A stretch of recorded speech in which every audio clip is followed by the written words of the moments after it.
Hello everyone, Kim Q of TLC's Compound Crew here. And right now we're going to talk about how you should basically kind of sort of pick the week or the weeks that you are most likely to hit like your rank. If you're running for rank, should you do it any week?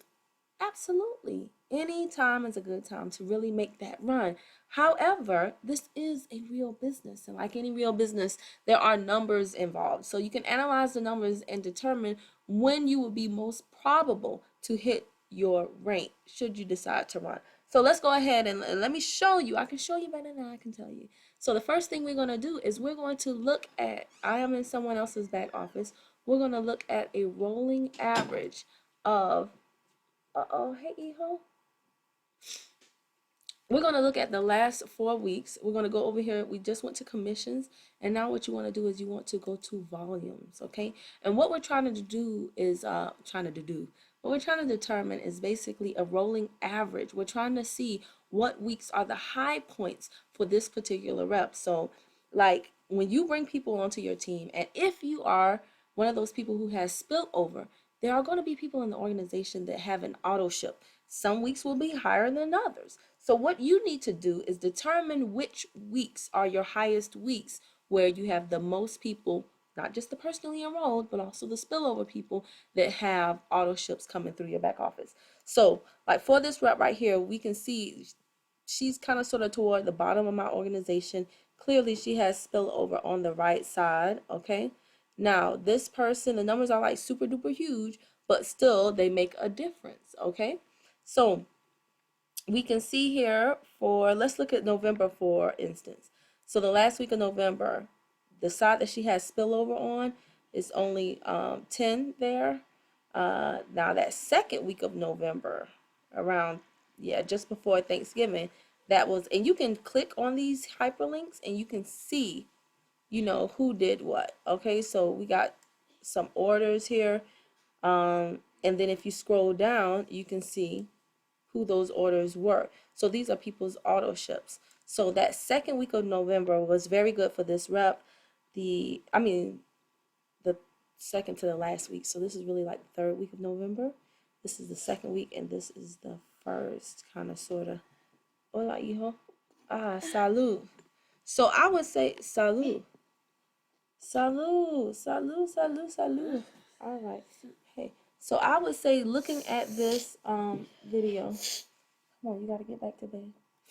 I would say looking at this rep's back office that toward the end of the month, you can see clearly here. Again, we have the highest week being the 160 right here, and then another week being the 120. If I were this rep, I would really make a mad dash for director. ¿Estás bien?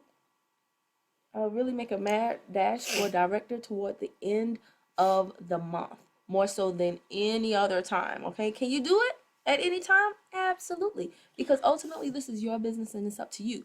However, if you're trying to be very strategic about this, and when those numbers get to be a lot bigger, trust me, it is easier for you to just put your focus where your focus should be. Like if this were 500 clearly on this week, you would be like, I'm running that week, because you know you only have to get 1,000 on the left, and then you would only have to get another 500 on the right. Okay. All right. Now another thing you want to take into consideration is not just the volume. Okay. Not just the rolling average of the volumes that you usually have people doing auto ships in your organization, but you also want to take into consideration carryover if you get carryover volume. And remember, in order for you to get and keep your carryover, you must be binary qualified. So let's take a look at the carryover right quick. It is right here. Okay. Excuse me. And so let's see if this rep gets carryover. You'll know if you get carryover. Well, you should know if you're binary qualified. But if you are helping another rep, clearly this person does not get carryover because that's why all of these zeros are here. So their carryover is being flushed every single week because they're not binary qualified. Last time they were binary qualified, you can see is right here. Boom. It was in August. So it was from like, yeah, the end of July until the beginning of August. So these numbers right here are numbers that if you have carryover volume, you can go and look in the back office and you can factor that in to whatever leg you're getting spillover from, you can factor that in with the rolling averages to determine when you are most likely to run for director. So again, or whatever rank it is you're shooting for. Okay, this is not just for a director, but trust me, by the time you get to executive, by the time you're a director and you're running for executive and regional and so forth, all that good stuff, you already know this stuff. So the long short though, for the brand new person coming in, you want to go to commissions and you want to go over to your volumes and you want to open up those volumes and you want to take a look at how your month usually runs. Is it the first, second, third, or fourth week of the month that is usually your strongest week? Which one is it? Determine that, and then also take into consideration the volume amounts that you normally have rolling over so that you can determine how much work you need to do. And it's not that you want to do just the minimum. Dame ese mundo, okay? It's not that you want to do. Okay. Tú puedes hoy tener agua de la nevera, okay? No, I had water already. Okay. Okay, espera un momento. But it's not that you want to do just the minimum. You don't want to like calculate everything down to the T and be like, okay, I need 271 volume points. No, no, no, no, no, no.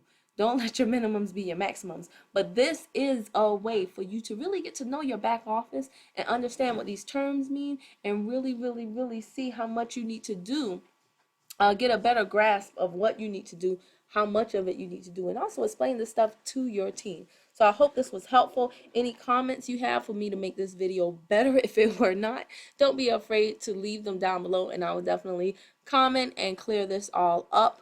Like, comment, share, and subscribe to the channel if you like this video.